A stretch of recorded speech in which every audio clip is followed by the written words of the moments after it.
నమః శివాయ. ఓం నమో నారాయణాయ.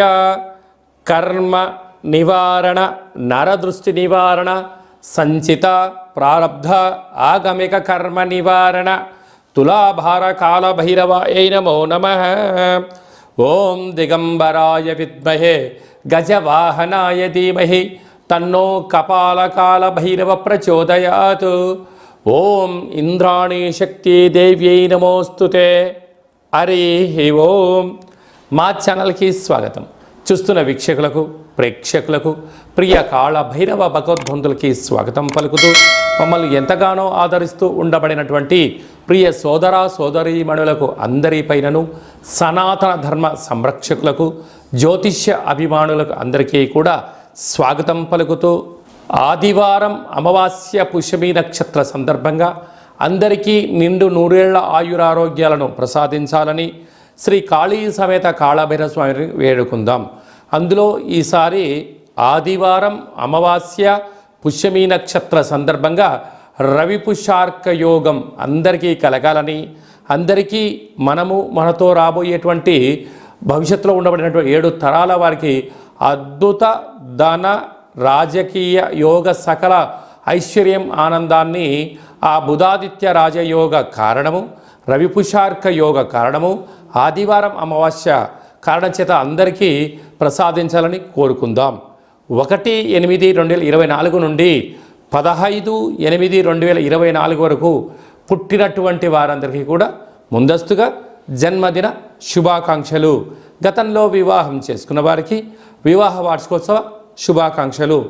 ద్వాదశ రాశుల్లో గ్రహ గమనాన్ని ఒకసారి వీక్షింపచేద్దాం.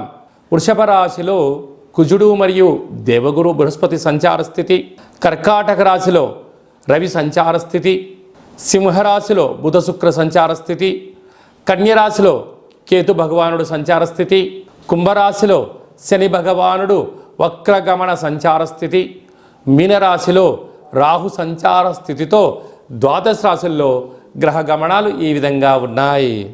కర్కాటక రాశి వారికి ఒకవైపు అష్టమస్థాన శని, మరొక వైపు ఆదివారం అమావాస్య పుష్యమి నక్షత్ర సందర్భంగా ఆ పుష్యమి నక్షత్రం కర్కాటక రాశిలో ఉండడం, కర్కాటక రాశిలోని రవి సంచారం చేయడం వలన ఎలాంటి ఉపయోగాలు, భగవంతుడి ఆశీస్సులు ఎలా పొందాలో ఈ వీడియోలో సవివరంగా సంపూర్ణంగా తెలుసుకుందాం. కర్కాటక రాశిలో ఏ నక్షత్రాలు వస్తాయనగా పునర్వసు నక్షత్రంలో చివరి పాదం 4వ పాదము, పుష్యమి నక్షత్రంలోని 4 పాదాలు, ఆశ్లేష నక్షత్రంలో 4 పాదాలు కలిపితే కర్కాటక రాశి. చాలామందికి పుట్టినటువంటి కాల సమయంలో డేటా ఆఫ్ బర్త్లో లేనటువంటి కారణం వలన పేరు యొక్క మొదటి అక్షరాన్ని అనుసరిస్తూ రాశిని తెలుసుకునే ప్రయత్నం చేద్దాం. హీ, హూ, హే, హో, డా, డి, డు, డే, డో అక్షరాల వారందరూ కూడా కర్కాటక రాశి జాతకులే. కర్కాటక రాశి యొక్క అధిపతి చంద్ర భగవానుడు. రాశిలోనే రవి సంచారం, రాశిలోనే పుష్యమి నక్షత్రం సంచారం చేయడం, ఒకవైపు అష్టమస్థాన శని భగవానుడు కుంభరాశిలో జలరాశిలో వక్రగమనంలో ఉండడం, ఈ ఆదివారం అమావాస్య పుష్యమి నక్షత్ర సందర్భంగా ఉండబడే వారందరూ కూడా మీరు వ్యవసాయ క్షేత్రాల్లో కానీ పొలాల్లో కానీ తెల్ల జిల్లెడి యొక్క వృక్షాలు చాలా కనపడుతూ ఉంటాయి. ముందుగానే చూసుకొని ఒక 6 రోజులు ముందుగా ప్రతిరోజు వెళ్ళి ఒక చెంబు నీళ్ళు పోసి దీపాన్ని పెట్టి రోజు దండం పెట్టుకొని రండి. ఆ ఆదివారం అమావాస్య రోజున పై కొమ్మలను తీసేసి భూమిలోంచి పెకలిస్తే వచ్చే స్వామివారే శ్వేతార్కవర సిద్ధి మహాగణపతి స్వామివారు. ఆయనను తీసుకొని వచ్చి బాగా మట్టిని కడిగి సింధూరాన్ని పూసి పూజా మందిరంలో ఉంచండి. అద్భుతమైనటువంటి ఆనందకరమైన విశేషమైనటువంటి ఆ సాక్షాత్గా వరసిద్ధి గణపతి స్వామికి ఆశీస్సులు కలిగి ఆనందం, అదృష్టం రాబోయే కాలమంతా సువర్ణ యుగం అని చెప్పి గమనించాలి. అలాగనే ఈ కాళ అమావాస్య, ఈ కాళాష్టమి సందర్భంగా ఇంట్లో ఒక కాళభైరవ స్వామి యొక్క దీపము, కాళభైరవ స్వామికి సౌభాగ్య మడుపు, కాళభైరవ హోమం చేసుకోగలిగితే అదృష్టం మీ సొంతమవుతుంది. అలా కుదరలేనటువంటి వాళ్ళు ఈ కింద నెంబర్ సంప్రదించినట్లయితే మీ పేరు పైన ప్రత్యేకంగా కూష్మాండ దీపాన్ని, కాళభైరవ హోమాన్ని చేయించి వీడియో కాల్ ద్వారా ప్రత్యక్షంగా చూపించి మీకు ప్రసాదాన్ని కూడా అందజేయడం జరుగుతుంటుంది. అలాగనే 2వ స్థానంలో బుధ శుక్ర సంచార స్థితి, తృతీయంలో కేతు సంచార స్థితి, అష్టమంలో శని సంచార స్థితి, భాగ్యంలో రాహు సంచార స్థితి, లాభంలో కుజగురు సంచార స్థితి కారణం వలన స్థిరాస్తులు చరాస్తులు మీ సొంతం కాబోతున్నాయి. కనుక ఈ అష్టమి రోజున, ఈ అమావాస్య రోజున దూర వాయు జల ప్రయాణాలు పెట్టుకోవద్దు. ప్రమాదాలు పొంచి ఉన్నాయి, జలగండాలు ఉన్నాయి. పవర్తో, మ్యాగ్నెట్తో, ఆయుధాలతో దయచేసి చెలగాటం ఆడవద్దు.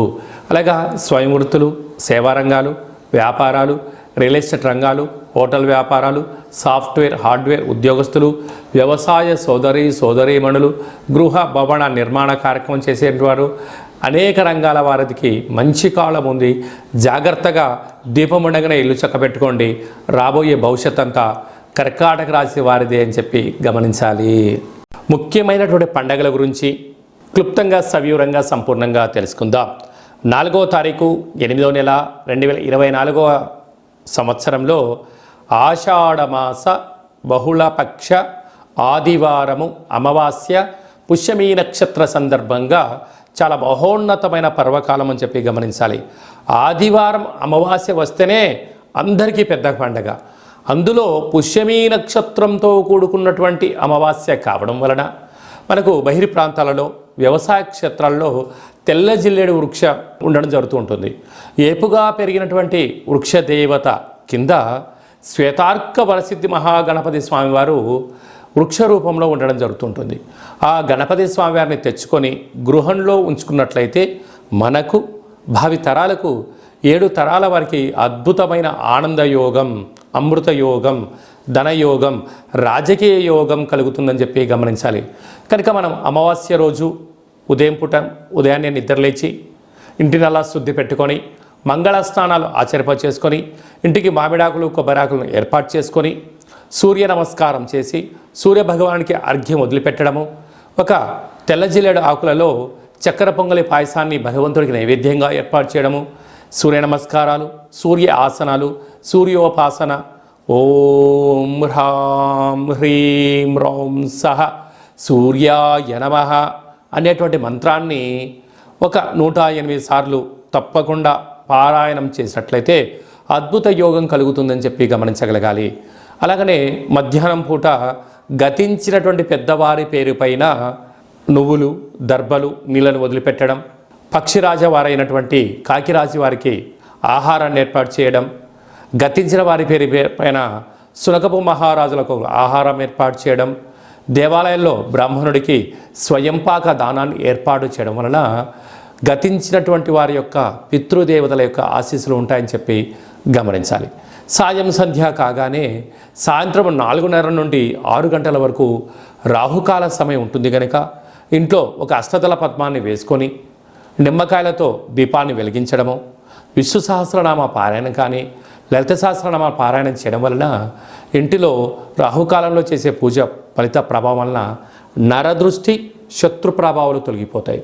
చీకటి పడ్డాక లేకుంటే ఉదయం కానీ ఇంటికి ఒక ఎర్రటి గుమ్మడికాయను దిష్టి తీసి పలగొట్టడం, దారం కలిగిన నిమ్మకాయని కట్ చేసి గడపకు ఇటువైపు అటువైపు పెట్టడం, కార్లను, ఫ్యాక్టరీలను, కర్మాగారాలను శుద్ధి పెట్టుకొని సాంబ్రాణితో ధూపం వేయడం వలన ప్రశాంతత కలుగుతుందని జరుగుతుంది. మిగతా రోజుల్లో 1000 జపం చేస్తే ఎంతటి ఫలితం వస్తుందో ఆ రోజు ఒక్క నామాన్ని స్మరించిన కాలభైరవ అన్న, కాళికామాత అన్న, వెంకటేశ్వర అన్న, ఓం నమశివాయ అన్న అద్భుతమైన ఫలితం కలుగుతుంది అని చెప్పి గమనించాలి. ఆ రోజు చేసే పూజ, ఆ రోజు చేసే దీక్ష, ఆ రోజు ఉండబడిన మౌనము మనకెంతో ఐశ్వర్యాన్ని, ఆనందాన్ని మనకు కలిగిస్తుందని చెప్పి గమనించగలగాలి. అదే కాకుండా ఆ యొక్క అమావాస్యను కాళ అమావాస్య అంటారు. అంటే కాళిదాసు లాంటి వాళ్ళు, బట్టి విక్రమార్కుడు లాంటి వాళ్ళు, శివాజీ చక్రవర్తులు లాంటి వాళ్ళందరూ కూడా ఇలాంటి రోజులలోనే సాధన చేసి కాళ స్వరూపమైనటువంటి కాళికామాతను, కాళభైరవ స్వామిని ప్రసన్నం చేసుకున్నారని చెప్పి గమనించాలి. అలాగనే మనకు 12వ తారీఖున 13వ తారీఖున శ్రావణమాస శుద్ధాష్టమి సందర్భంగా, కాళ అష్టమి సందర్భంగా కాళభైరవ స్వామి స్మరణ, ధ్యానము యోగదాయకం అని చెప్పి గమనించాలి. మన యొక్క దేవాలయంలో 4 శనివారాలు, 4 మంగళవారాలు, శుద్ధాష్టమి, పూర్ణిమ, బహుళాష్టమి, అమావాస్య సందర్భంగా నిత్యము కాళభైరవ హోమం జరుగుతూ ఉంటుంది. కనుక దేవాలయంలో అర్చన, అభిషేకాదులు, కాలభైరవ స్వామి యొక్క ముడుపు, కాలభైరవ స్వామి వారి యొక్క కూష్మాండ దీపము పెట్టడం జరుగుతుంటుంది. హోమంలో పాల్గొనడం వలన సకల అష్ట కష్టాలు తొలగిపోతాయి. కాలము అనగానే కాలభైరుడి యొక్క చేతిలో ఉంటుంది. అందుకే కాళాష్టమి, కాళ అమావాస్య రోజున భైరవ స్వామి యొక్క స్మరణ, ధ్యానము, పూజ ఐశ్వర్యాన్ని, ఆనందాన్ని కట్టబెడుతుందని చెప్పి గమనించాలి. గృహంలో ఉండబడిన నరదృష్టి తొలగిపోతుంది. వ్యాపారాల్లో ఉండబడినటువంటి ఆటంకాలు తొలగిపోతాయి. విపరీతమైనటువంటి జనాకర్షణ, ధనాకర్షణ కలుగుతుందని చెప్పి గమనించాలి. ఆసక్తి కలిగితే ఇంట్లో చేసుకోండి. కుదరలేని పక్షంలో ఈ కింద నెంబర్ సంప్రదించినట్లయితే, మీ గోత్రనామంలో పంపించినట్లయితే వీడియో కాల్ ద్వారా చూపించి మీ పేరుపైన ఒక సౌభాగ్య ముడుపు, కూష్మాండ దీపము, హోమాన్ని చేయించి వాట్సాప్ కాల్ ద్వారా ప్రత్యక్ష ప్రసారాన్ని కూడా చేయించడం జరుగుతుందని చెప్పి గమనించాలి. ఇంకను మనము ఈ ఆషాఢమాస ఆదివారం అమావాస్య రోజున, శ్రావణమాస శుద్ధాష్టమి, కాళాష్టమి సందర్భంగా ఇంకనూ విజయం సాధించగలగాలి అన్నట్లయితే ఈ యొక్క పాత్ర కంచు పాత్ర అంటారు. ఈ యొక్క అంటే కంచు మోగినట్టు కనకమ్ము మోగదు గదరాసుమతి అని చెప్పి మనకు సుమతి శతకంలో చెప్పడం జరుగుతుంటుంది. రాసులు 12 ఎలా ఉంటాయో 12ని అచ్చు వేయడం జరుగుతుంటుంది. పూజ చేసిన తదనంతరము ఈ యొక్క పాత్రను ఇలా ఎడమ చేతో పట్టుకొని కుడి చేతో ఈ కరసాహం తీసుకొని ఇలా చిన్నగా శబ్దం చేసినట్లయితే ఓంకార శబ్దం రావడం జరుగుతుంటుంది.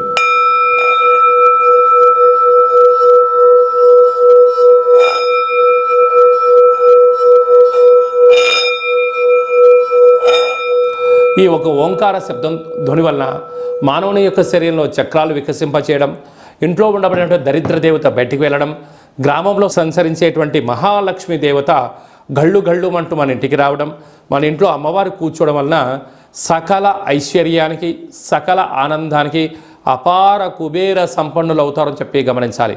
ఈ యొక్క కాళభైరవ స్వామి అక్షయ పాత్ర మరియు మీకు ఒక కాళభైరవ స్వామి ఒక పిరమిడు, డాలరు, కంకణము, కాళభైరవ హోమం చేయించడం జరుగుతుంది. మీకు వాట్సాప్ కాల్ ద్వారా ప్రత్యక్ష ప్రసారాన్ని కూడా చూపించడం జరుగుతుంది. ఆసక్తి గలవారు ఈ కింది నెంబర్ను సంప్రదించి ఆ అక్షయ పాత్రను ఇంట్లో ఉంచుకోవడం వలన అద్భుతమైన ఆనందం, ఆరోగ్యం మీ సొంతమవుతుందని చెప్పి గమనించాలి. అలాగనే మీ వ్యక్తిగత జాతకం తెలుసుకోవాలనుకుంటున్నారా? మీ పుట్టినటువంటి కాల సమయంలో మీకు తల్లిదండ్రులు పెట్టిన పేరు, డేటు, నెల, సంవత్సరం, సమయం రాసి పంపించినట్లయితే 100 సంవత్సరాల జాతకాన్ని రాసి సవివరంగా పంపించడం జరుగుతుంది.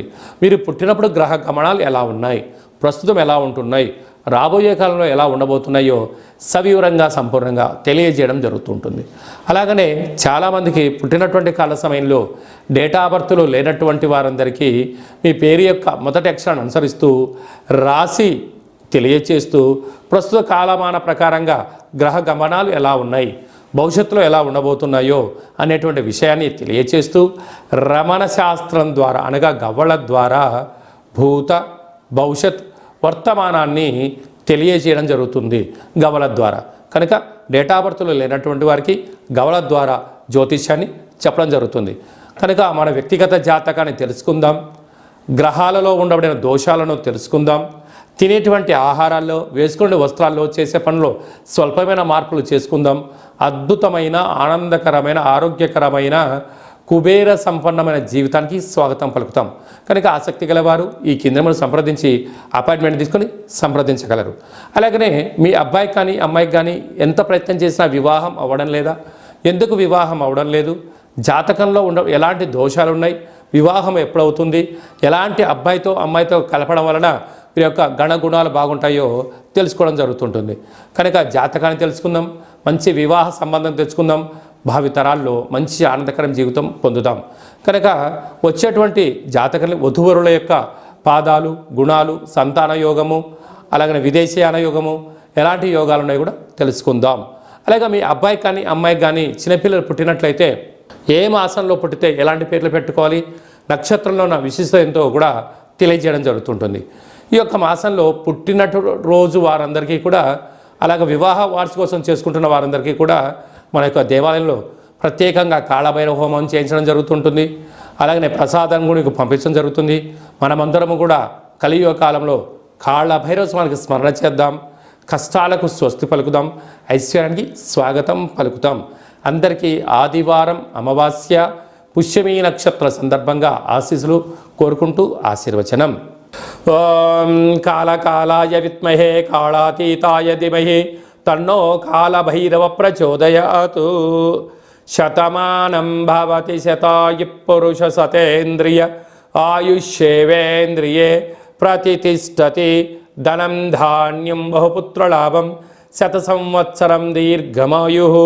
సర్వే జనా సుఖినో భవంతు, లోకా సమస్తా సుఖినో భవంతు. సర్వం కాళభైరవ దేవతార్పణమస్తు. ఈ వీడియో మీకు నచ్చినట్టయితే లైక్ చేయండి, షేర్ చేయండి, మా ఛానల్ని సబ్స్క్రైబ్ చేసుకోండి. అందరికన్నా ముందుగా మీ యొక్క వ్యక్తిగత జాతకం తెలుసుకోవాలనుకుంటున్నారా?